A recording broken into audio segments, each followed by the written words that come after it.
This channel does not promote any violent, harmful, or illegal activities. All content provided by this channel is meant for an educational purpose only. I-PAC কাণ্ডে এবার supreme কোর্টে যেতে পারে ED, সম্ভাবনা এখন অনেকটাই প্রবল। তার আগে শীর্ষ আদালতে ক্যাভিয়েট দাখিল করলো রাজ্য সরকার। এই মুহূর্তের অন্যতম গুরুত্বপূর্ণ আপডেট, ইডি ভার্সেস মমতা সংঘাত এবার আরও অনেকটা বড় আকার ধারণ করলো। হাইকোর্টের শুনানি মুলতবি হয়ে যায়, বিকল্প আইনি রাস্তার খোঁজে ইডির লিগ্যাল সেল আজই চূড়ান্ত সিদ্ধান্ত নিতে পারে কেন্দ্রীয় এজেন্সি। আমার সহকর্মী জ্যোতির্ময় কর্মকার এই মুহূর্তে আমার সঙ্গে রয়েছেন। জ্যোতির্ময়, এখনো পর্যন্ত যা সিচুয়েশন, পরপর দেখা গেলে সেই পরতগুলো একটার পর এক যদি উঠে যায়, তাহলে কোন পথে এগোচ্ছে এই আইনি লড়াই? ইডির তরফ থেকে গতকাল আবেদন জানানো হয়েছিল হাইকোর্টে যেন জরুরি শুনানি হয়, কিন্তু হাইকোর্টে পরবর্তী শুনানি 14ই জানুয়ারি। স্বাভাবিকভাবেই সোমবার দিনটি অত্যন্ত গুরুত্বপূর্ণ। সুপ্রিম কোর্টে দ্বারস্থ হয়ে জরুরি শুনানির আবেদন তারা করে কিনা এটা যথেষ্ট তাৎপর্যপূর্ণ। তার কারণ ইডির এক্ষেত্রে সুনির্দিষ্ট প্রভিশন রয়েছে।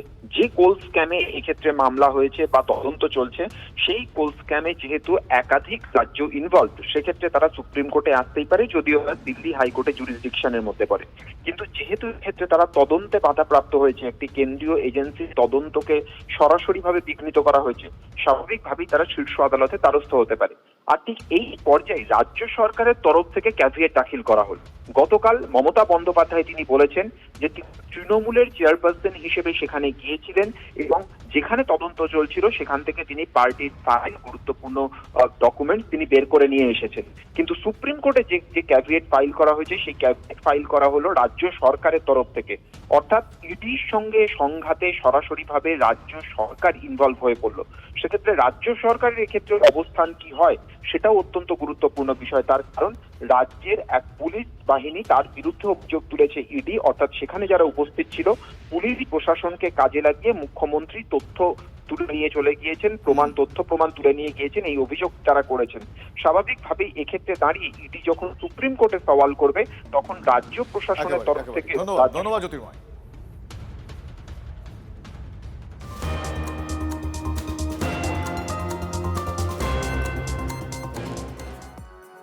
হিন্দ মোটরে নাবালিকাকে ধর্ষণের অভিযোগ, গ্রেফতার করা হলো তৃণমূল ঘনিষ্ঠ এক যুবককে। বন্ধ কারখানার ভিতর ভয় দেখিয়ে ধর্ষণ করা হয় বলে অভিযোগ। গতকাল বন্ধুর সঙ্গে বন্ধ কারখানায় যায় ওই কিশোরী, সূত্র মারফতে খবর পাওয়া যায়। অভিযোগ, সেখানেই নাবালিকাকে যৌন নির্যাতন করে অভিযুক্ত দীপঙ্কর অধিকারী সহ আরও দুজন।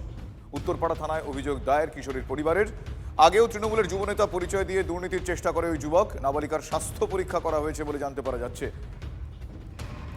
আশিক ইনসান আমার সহকর্মী, আমার সঙ্গে টেলিফোন লাইনে রয়েছেন। আশিক, এখনো পর্যন্ত কি জানা যাচ্ছে এ বিষয়ে? ওই নাবালিকা কেমন আছে এবং অভিযুক্তের বিরুদ্ধে কি ব্যবস্থা?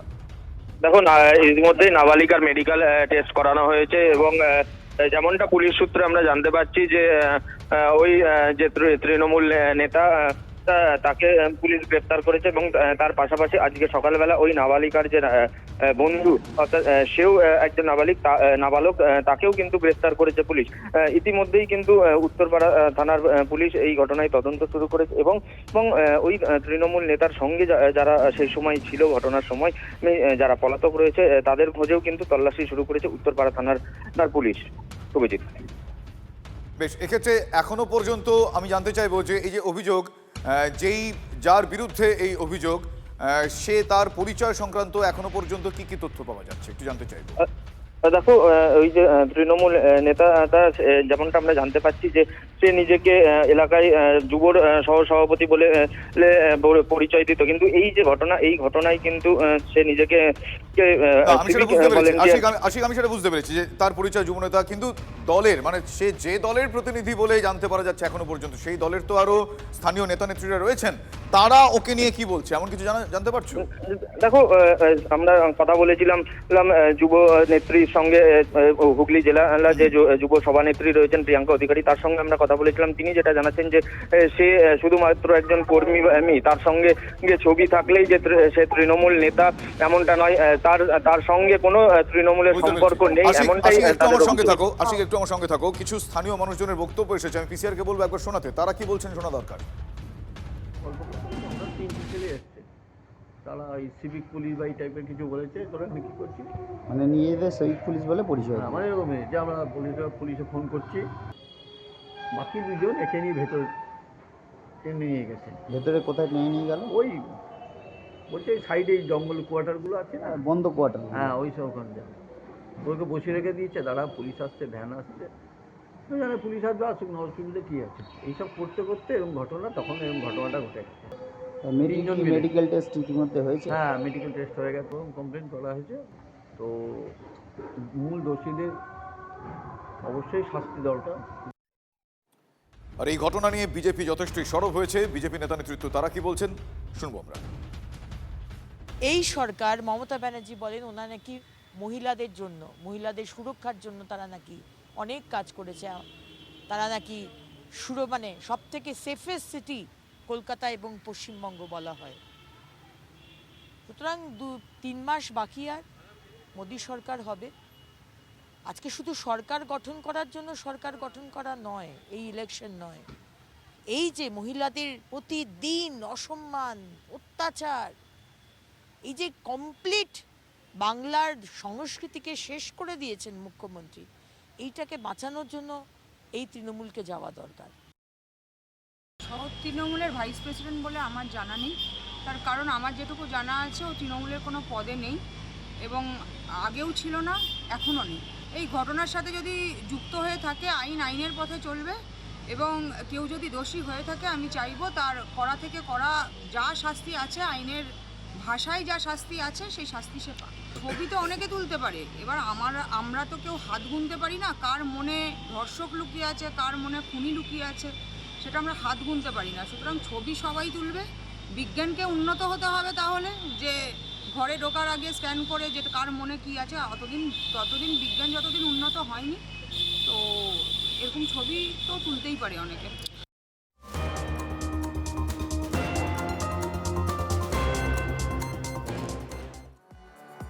এই মুহূর্তে সব থেকে বড় খবর, লেটেস্ট আপডেট আপনাদের সামনে তুলে ধরবো। অভিষেকের নির্দেশে পদত্যাগ করলেন কোচবিহারের পুরপ্রধান রবীন্দ্রনাথ ঘোষ। এই মুহূর্তের বিগ ব্রেকিং, এই মুহূর্তের রাজনৈতিক বড় খবর। অভিষেক বন্দ্যোপাধ্যায়ের নির্দেশে পদত্যাগ করলেন কোচবিহারের পুরপ্রধান রবীন্দ্রনাথ ঘোষ। স্টলবিলিতে দুর্নীতির অভিযোগ অস্বীকার তৃণমূল নেতার। কেন অভিষেকের নির্দেশ, প্রশ্ন বর্ষিয়ান তৃণমূল নেতার। পদত্যাগের প্রভাব পড়বে কি ভোটে, প্রশ্ন এই মুহূর্তে এড়ানো যাচ্ছে না। রবীন্দ্রনাথ মুখে কুলু পেটেছেন। এই মুহূর্তের অন্যতম গুরুত্বপূর্ণ আপডেট, অভিষেক বন্দ্যোপাধ্যায়ের নির্দেশে পদত্যাগ করলেন কোচবিহারের পুরপ্রধান রবীন্দ্রনাথ ঘোষ। স্টলবিলিতে দুর্নীতির অভিযোগ ওঠে, যদিও সেই অভিযোগ তিনি অস্বীকার করেছেন। অভিষেকের কেন নির্দেশ, এই প্রশ্ন তিনিই করছেন, কিন্তু এই পদত্যাগের প্রভাব এই সময় দাঁড়িয়ে, যেখানে দোরগোড়ায় করা নাড়ছে 2024-এর বিধানসভা নির্বাচন, এই সময় দাঁড়িয়ে এই পদত্যাগ রাজনীতিতে, ভোটে কতটা প্রভাব ফলে সেদিকে অবশ্যই নজর থাকছে। মুখে কুলু বেড়েছেন রবীন্দ্রনাথ ঘোষ, তার সঙ্গে আমরা যোগাযোগ করার চেষ্টা করেছিলাম, তিনি এই মুহূর্তে কোনো প্রতিক্রিয়া দিতে চাননি।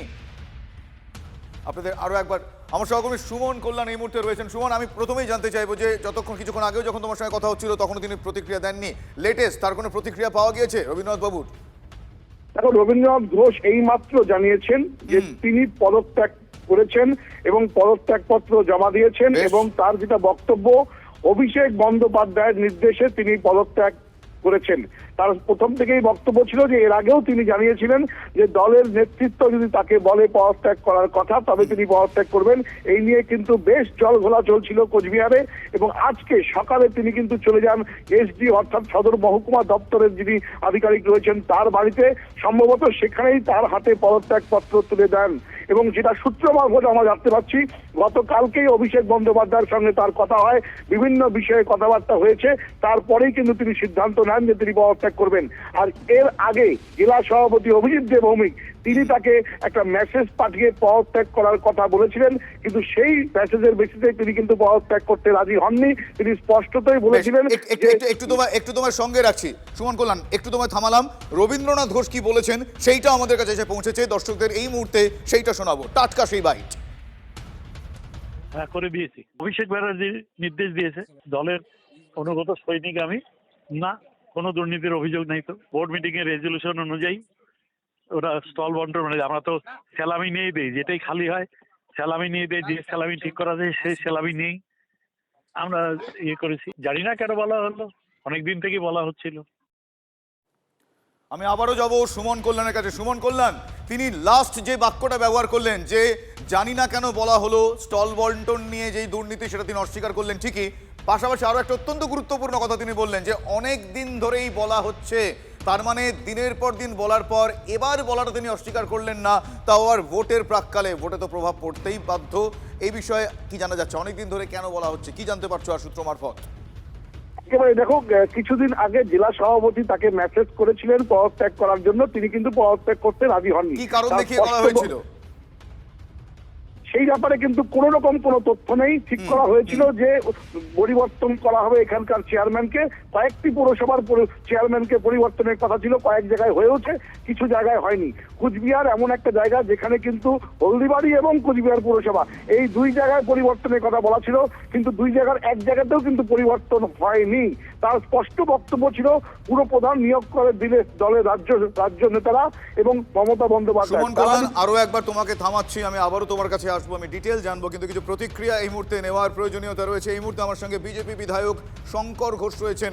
শঙ্করবাবু, ভোটের প্রাক্কালে ঠিক এরকম একটা সময় দাঁড়িয়ে রবীন্দ্রনাথ ঘোষের এই পদত্যাগ আপনি কিভাবে দেখছেন এবং আসন্ন নির্বাচনের প্রভাব কত রকম ভাবে পড়তে পারে বলে আপনার মনে হয়? দেখুন, আমি ভারতীয় জনতা পার্টির রাজনৈতিক দলের একজন কার্যকর্তা, ফলে তৃণমূল কংগ্রেস তার নির্দেশে কে পদত্যাগ করলো এই নিয়ে আমরা বিন্দুমাত্র চিন্তা করতে তৈরি নেই। বরঞ্চ পশ্চিমবঙ্গের মানুষের নির্দেশে এই রাজ্যে 2026-এর নির্বাচনে তৃণমূল কংগ্রেসকে সরকার থেকে সরে যেতে হবে, ফলে সেই লক্ষ্যে আমরা লড়াই করছি। শঙ্করবাবু, এই অভিমানী পদত্যাগীরা যদি আপনাদের সঙ্গে যোগাযোগ করে আসন্ন নির্বাচনের আগে রাজনৈতিকভাবে তাদের অস্তিত্ব টিকিয়ে রাখার জন্য, তাহলে কি আমন্ত্রণ জানাবেন, ওয়েলকাম করবেন? দেখুন, হাইপোথেটিক্যাল কোশ্চেন, এই প্রশ্নের উত্তর দেওয়া আমার পক্ষে, আমি যে স্তরের নেতৃত্ব দেওয়া সম্ভব নয়।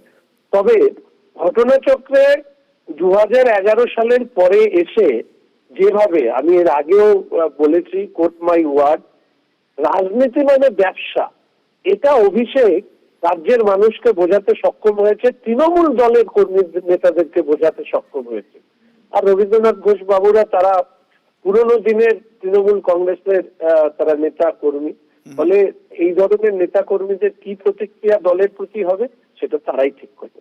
ধন্যবাদ শঙ্করবাবু আপনার প্রতিক্রিয়ার জন্য। আমি আরো একবার আমার সহকর্মী সুমন কল্যাণের কাছে যাবো। তবে এই মুহূর্তের বড় খবর আপনাদের জানাচ্ছি, অভিষেক বন্দ্যোপাধ্যায়ের নির্দেশে পদত্যাগ করলেন কোচবিহারের পুরপ্রধান রবীন্দ্রনাথ ঘোষ। স্টল বিলিতে দুর্নীতির অভিযোগ, সেই অভিযোগের কথা যদিও তিনি অস্বীকার করেছেন, এর আগেও তাকে বারবার বলা হয়েছিল পদত্যাগের জন্য, সেটা তিনি আমাদের সরাসরি টেলিফোনে জানিয়েছেন।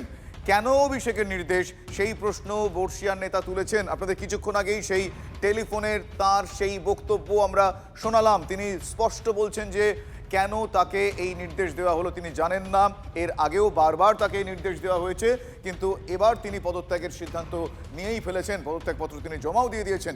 কিন্তু এই মুহূর্তের $1 মিলিয়ন কোয়েশ্চেন হচ্ছে যে এই পদত্যাগ আসন্ন নির্বাচনে কতটা প্রভাব ফেলবে বা আদৌ প্রভাব ফেলবে কিনা, কি মনে করছে রাজনৈতিক মহল, আমরা অবশ্যই প্রতিক্রিয়া নিচ্ছি।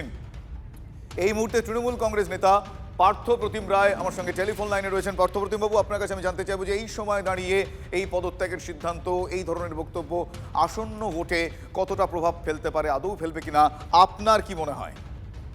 দেখুন, রবীন্দ্রনাথ ঘোষ দলের অনুগত এবং বিশ্বস্ত সৈনিক। মাননীয় মুখ্যমন্ত্রী মমতা বন্দ্যোপাধ্যায়ের প্রথম দিন থেকে তার সঙ্গে রাজনীতি করে আসছেন এবং দলের সমস্ত সিদ্ধান্তকে তিনি মান্যতা দেন। এক্ষেত্রেও দলের যা সিদ্ধান্ত, সেই সিদ্ধান্ত মোতাবেকই আমার কাছে যা খবর তিনি রেজিগনেশন করেছেন। তো স্বাভাবিকভাবে দলের অনুগত সৈনিকের কাছে তো এটাই কাম্য এবং তিনি সেই দলের যোগ্য সৈনিক হিসেবে সেই দায়িত্বই তিনি পালন করছেন। দল যখন তাকে যে দায়িত্ব দিয়েছে তিনি সর্বতোভাবে কটা করেছেন, আগামী দিনেও তিনি করবেন এবং দলকে শক্তিশালী করতে তিনি কর্মসূচি আগামী দিন। থ্যাংক ইউ পার্থপ্রতিম বাবু আপনার রিয়াকশনের জন্য। আমরা এই মুহূর্তে আপনাদের বড় খবর, কোচবিহারের পুরপ্রধান পদ থেকে পদত্যাগ করলেন রবীন্দ্রনাথ ঘোষ।